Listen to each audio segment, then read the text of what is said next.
Sir मेरा नाम शत्रुघ्न पाठक है। मैंने ज्योग्राफी और एंथ्रोपोलॉजी से अपना एग्ज़ाम दिया है और हिंदी मीडियम से।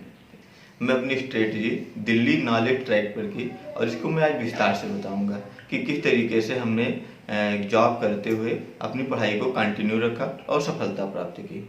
सर प्री के एग्जाम में 2 पेपर्स होते हैं, सीसैट और जीएस का पेपर। दोनों पेपर ऑब्जेक्टिव होते हैं। सीसैट कंपलसरी है सर, और जीएस के नंबर के आधार पर प्री की मेरिट डिसाइड होती है। प्री क्वालिफाई होने के बाद मेंस का एग्जाम होता है, जिसमें 8 पेपर होते हैं, 2 हिंदी के, 1 हिंदी और 1 निबंध, 2 जीएस के पेपर ऑब्जेक्टिव, 2 ऑप्शनल सब्जेक्ट के प्रत्येक के 2-2 पेपर, कुल मिला के 8 पेपर होते हैं। मेंस क्वालिफाई होने के बाद 200 नंबर का इंटरव्यू होता है और मेंस और इंटरव्यू के एग्रीगेट नंबर के आधार पर रैंक डिसाइड होती है। सर ऑनलाइन रिसोर्सेज हमने ओनली आईएएस एक यूट्यूब चैनल को यूज किया और हमारी बुक लिस्ट में परीक्षावाड़ी और घटना चक्र का हमने उपयोग किया, जिसका पीटी बेस जो ऑब्जेक्टिव क्वेश्चन थे वो डिसाइड हो, उसको हमने तैयार किया। और हमारे चूंकि सब्जेक्ट ज्योग्राफी और एंथ्रोपोलॉजी यूजी में थे, हमने ज्योग्राफी से जीआरएफ निकाला, पीजी भी किया। इसलिए हम स्टडी मटेरियल मेरा ऑप्शनल का जो हमने यूजी पीजी में पढ़ा वही थे। सर मेंस में 8 पेपर होते थे, हिंदी 1 हिंदी निबंध, जीएस के 2 पेपर, 2 ऑप्शनल जिसके प्रत्येक के 2-2 पेपर, कुल मिला के 8 पेपर होते थे। क्योंकि जीएस ऑब्जेक्टिव पेपर हुआ करते थे, इसलिए पीटी के टाइम जो मैंने जीएस तैयार किया उसने हमारी जीएस में मदद की। हिंदी निबंध के लिए हमने स्पेशल मेहनत की, क्योंकि हम इससे पहले भी मेरा सेकंड अटेम्प्ट था। पहले अटेम्प्ट के मार्क्स के आधार पे मैंने डिसाइड किया कि जो कमियां थी उसको मैंने दूर किया सेकंड अटेम्प्ट में।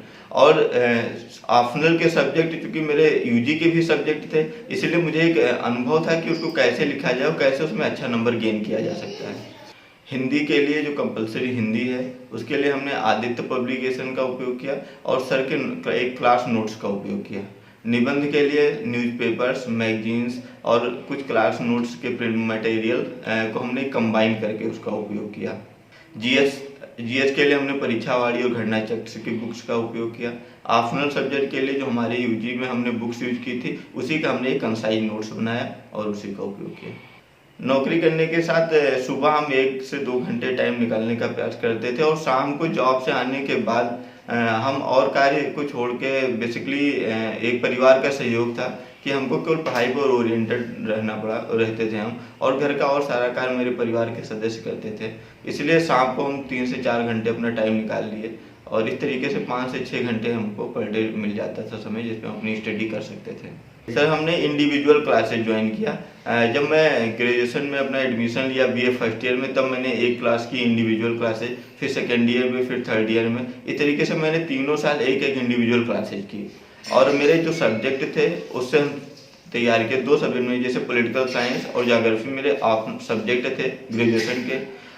और फिर मैंने पर ईयर एक सब्जेक्ट किया। जैसे पहले साल मैंने साइंस टेक पढ़ा, सेकंड ईयर हमने हिस्ट्री पढ़ा, थर्ड ईयर हमने इकोनॉमिक्स पढ़ी। इस तरीके से मेरे 5 सब्जेक्ट तैयार हो गए ग्रेजुएशन फाइनल होते होते।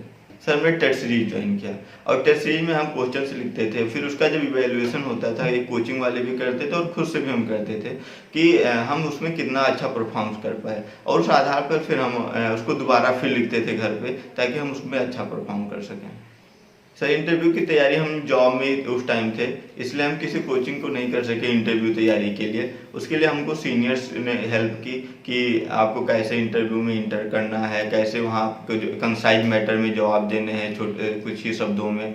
और फिर मैंने करंट अफेयर्स पर ज़्यादा फोकस किया उसमें इंटरव्यू बोर्ड के लिए तैयारी के लिए। सर पहले अटेम्प्ट में हमारे पास इतना टाइम नहीं मिल पाया था, क्योंकि मेरी जो ऑप्शनल की तैयारी, एक मेरा ऑप्शनल सोशल वर्क था पहले अटेम्प्ट में, उसकी तैयारी प्री के रिजल्ट आने के बाद मैंने शुरू की, और उस टाइम में बीटीसी भी कर रहा था। इसलिए एजुकेशन, चूँकि एक मेरा एजुकेशन चल भी रहा था प्रोफेशनल, और फिर इस तैयारी भी करनी थी, हम इतना टाइम नहीं दे पाए, इसलिए मेरा सोशल वर्क में नंबर कम आया और मैं फाइनल सेलेक्ट नहीं हो पाया। सर सबसे बड़ा मोटिवेशन है कि लोगों के अंदर एक मतलब आग होनी चाहिए दिल में कि हमको इस चीज़ करना है।